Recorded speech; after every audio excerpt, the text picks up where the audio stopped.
सभी प्यारे बच्चों को इस चैनल में स्वागत और अभिनंदन करता हूं। मैं अनुज शर्मा, आपका केमिस्ट्री मास्टर, आपको समझाऊंगा आज की किस तरीके से हम लोग टेक्निकल तरीके से जो है वो इलेक्ट्रोकेमिकल सीरीज या रिएक्टिविटी सीरीज को याद कर सकते हैं। तो आज हम आपको सिखाते हैं रिएक्टिविटी सीरीज को याद करने का बेस्ट मेथड। तो यहाँ पर लिख लेते हैं रिएक्टिविटी, यहाँ पर लिख लेते हैं रिएक्टिविटी सीरीज और रिएक्टिविटी सीरीज। इसको आप किस बेस्ट मेथड से याद कर सकते हैं, ट्रिकी कंसेप्ट आप क्या अपना सकते हैं इस रिएक्टिविटी सीरीज में। बहुत ही इंपॉर्टेंट है आज की ये वीडियो, आपको देखते रहना है।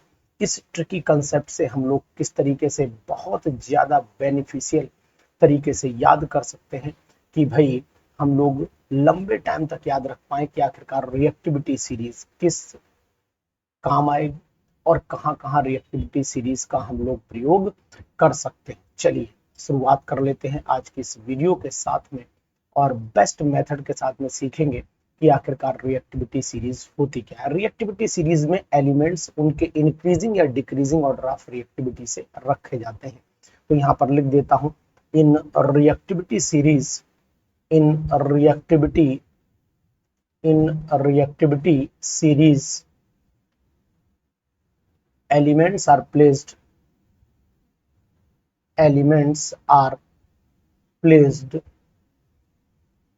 on the basis of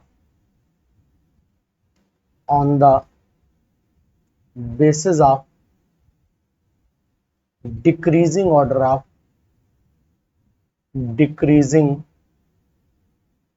of reactivity, यानी रिएक्टिविटी के डिक्रीजिंग ऑर्डर में रखे जाते हैं। जो मोस्ट रिएक्टिव एलिमेंट होगा वो सबसे ऊपर की तरफ होगा। और जो यहाँ पर लिख देता हूँ, जैसे मान लीजिए सपोज कर लेते हैं कि हमने ये रिएक्टिविटी सीरीज बनाई, मान लेते हैं ये मैंने रिएक्टिविटी सीरीज बनाई, इसका सेंटर पॉइंट मैंने मान लेते हैं ये मैंने सेंटर पॉइंट, मिडिल पॉइंट मैंने सेंटर वाला ले लिया। तो यहाँ पर पहला पॉइंट, यहाँ पर लास्ट पॉइंट लिया। बहुत ही आराम से समझिएगा, ये पॉइंट नंबर 1 है, ये आपका पॉइंट नंबर 2 है, ये आपका पॉइंट नंबर 3 है। इसे हम बोलते हैं मोस्ट रिएक्टिव एलिमेंट। क्या बोलते हैं? Most reactive. यहाँ लिख दिया मैंने मोस्ट रिएक्टिव एलिमेंट, ये मोस्ट रिएक्टिव एलिमेंट है। और नीचे चले आइए तो ये बन जाता है आपका लीस्ट रिएक्टिव एलिमेंट। यहाँ पर मैं लिख देता हूँ लीस्ट रिएक्टिव एलिमेंट मैं यहाँ पर लिखे दे रहा हूँ। बहुत ही इंपॉर्टेंट, लीस्ट रिएक्टिव एलिमेंट मैंने लिख दिया। अब चले आते हैं कि यहाँ पर क्या होगा, यहीं से डिसीजन होगा। ये वो एलिमेंट होगा जहां से डिसीजन इंक्रीजिंग और डिक्रीजिंग का लिया जाएगा। तो अब कौन कौन से एलिमेंट इंक्रीजिंग या डिक्रीजिंग ऑर्डर में रखे गए हैं, इस बात को जानना बहुत ही जरूरी है। तो चलिए हम लोग शुरुआत करते हैं ये एलिमेंट्स की। देखिए कितने अच्छे ढंग से हम आपको याद कराने की कोशिश करेंगे एलिमेंट। मैं यहाँ पर लिखता हूँ, एक लाइन लिखता हूँ, उस लाइन को याद रखिएगा, बहुत काम आएगी ये लाइन। यहाँ लिख रहा हूँ popular scientist can make a zoo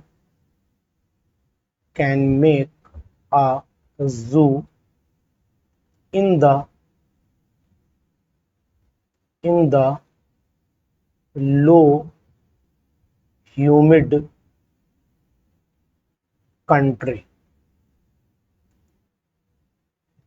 तो यहां मैंने लिखा पॉपुलर का मतलब है पोटेशियम, साइंटिस्ट का मतलब है सोडियम, कैन का मतलब है कैल्शियम, एम का मतलब है मैग्नीशियम, है ना सुंदर, ए का मतलब है एल्यूमिनियम, जेड का मतलब है जिंक, आई का मतलब है आयरन, द टी आया है ना, टी का मतलब है टिन, और लो मतलब लेड पीबी, और एच मतलब हाइड्रोजन, और कंट्री मतलब कॉपर। तो यहां से मैं एक चीज और लिख देता हूं, लिखो। तो लिखो का मतलब हो जाता है आपका लिथियम। तो अभी आपने एलिमेंट देखो, लिखो popular scientist can make a zoo in the low humid country. अब इसके बाद आप एक शब्द और बढ़ा दो, एप यहाँ पर, है ना, इन the low humid country more satisfactory, more satisfactory, more satisfactory, permanently, permanently and absolutely लिख सकते हो, और चाहे तो अगर आप लिखना चाहो तो मोर सेटिस्फैक्ट्री तक रखिए, बाकी मैं आपको बता दूं। तो मोर का मतलब यहाँ पर हो जाता है मरकरी, और सेटिस्फैक्ट्री का मतलब हो जाता है सिल्वर। तो साथियों, अब आपको मैं दिखाता हूँ कि रिएक्टिविटी सीरीज में जो भी एलिमेंट मैंने यहाँ पर लिखे हैं, थोड़ा सा व्यू डाउन करूंगा जिससे कि आपको क्लियरिटी एकदम होती चली जाए। तो व्यू को थोड़ा सा डिक्रीज करते हुए हम आपके सामने ये एलिमेंट रख रहे हैं। बेटा अब ये एलिमेंट देख रहे हो ना, ये एलिमेंट आपको कौन से ऑर्डर में दिख रहे हैं? ये एलिमेंट यहाँ पर मैं एक लाइन लिख रहा हूँ, एक लाइन खींच रहा हूँ यहाँ पर, ध्यान दीजिएगा। इस लाइन में आपको दिखाई देगा कि कौन सा ऑर्डर लिया गया है। चलिए देखिएगा, सबसे पहले मैं आपको बताऊंगा यहाँ पर हमने जो ऑर्डर लिया हुआ है वो ऑर्डर है डिक्रीजिंग। सबसे ऊपर जो लिथियम आपको दिखाई दे रहा है, ये ज्यादा रिएक्टिव एलिमेंट में गिना जाएगा। तो यहाँ पर मैं लिख देता हूँ मोस्ट रिएक्टिव, ये लिथियम को हम गोले में लाते हैं और यहाँ पर लिख देते हैं मोस्ट रिएक्टिव एलिमेंट। ये कौन सा है? Most reactive element. तो अब आपने देखा कि लिथियम सबसे ज्यादा रिएक्टिव एलिमेंट में आता है, और नीचे सिल्वर पर गोला कर रहा हूं तो सिल्वर हो गया सबसे आपका least reactive element, least reactive हो गया। ये कौन सा हो गया? लीस्ट रिएक्टिव एलिमेंट हो गया। अब ये हाइड्रोजन से हमें लेना पड़ेगा डिसीजन। तो हाइड्रोजन भैया ह्यूमिड में बैठे हैं, तो ध्यान दीजिएगा यहाँ से ऊपर वाले एलिमेंट मोर रिएक्टिव, नीचे वाले लीस्ट, यानी कि हाइड्रोजन से जो ऊपर वाले हैं वो हाइड्रोजन को डिस्प्लेस कर देते हैं। तो मोर रिएक्टिव एलिमेंट हमेशा लेस को डिस्प्लेस करता है। तो यहाँ नोट करके नीचे भी आपको लिखवाता हूँ कि more reactive element displaces less reactive element. तो यहाँ नोट कर लीजिए कहीं पर कि more reactive elements, more reactive, more reactive elements, more reactive elements displaces, more reactive element displaces less reactive element, less reactive elements। ये हमेशा less reactive element को क्या करेंगे?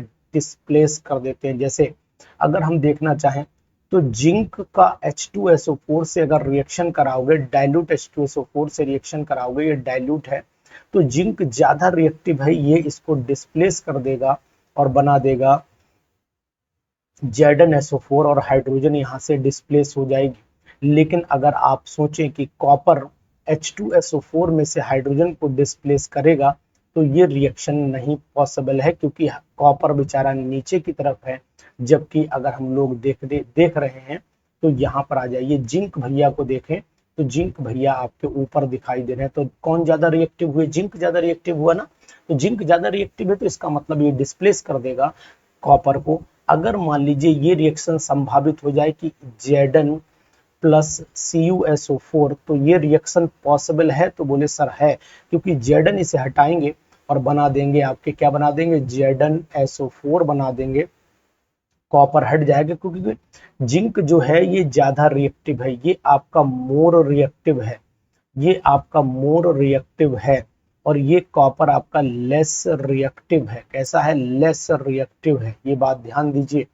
अगर आपसे कोई कहे कि भैया Cu प्लस ZnSO4 ले लो और रिएक्शन कराओ, तो क्या ये रिएक्शन होगी? तो कॉपर की तो हिम्मत ही नहीं इसे डिस्प्लेस कर पाए, कम रिएक्टिव है ना, तो इसलिए ये रिएक्शन नहीं। तो बड़ा सिंपल वे में अब आपसे कोई पूछता है कि रिएक्टिविटी सीरीज हमें बताइए, तो उन्हें बताइएगा कि अनुसर ने बताया है कि लिखो popular scientist can make a zoo in the low humid country more satisfactory absolutely and permanently. अगर आप चाहें तो लिख सकते हैं, और अगर नहीं चाहते तो इतना याद रखिए, लिखो popular scientist can can make a zoo in the low humid country. लिखो popular scientist can make a zoo in the low humid country more satisfactory. बहुत बढ़िया ट्रिक है, आराम से याद करिए और एलिमेंट्स को उनके ऑर्डर में फट से एग्जामिनेशन में लगा दीजिए और निकालिए अपना बेस्ट आंसर, क्योंकि ये नीट में बहुत आता है कि कौन सा एलिमेंट किसको डिस्प्लेस करता है। आपको अब दिक्कत शायद नहीं आएगी। बहुत ही बेस्ट ट्रिक मैंने आपको बता दी है। तो बेस्ट ट्रिक है, बेस्ट तरीका है याद करने का कि लिखो popular scientist can make a zoo in the low humid country more satisfactory, है ना। तो याद करिए, अपने दोस्तों तक पहुंचाइए इस ट्रिक को, और साथ ही साथ चैनल को सब्सक्राइब कर लीजिए, क्योंकि आपके नीट की सुपर ट्रिक हम आपको देते हैं। Thank you.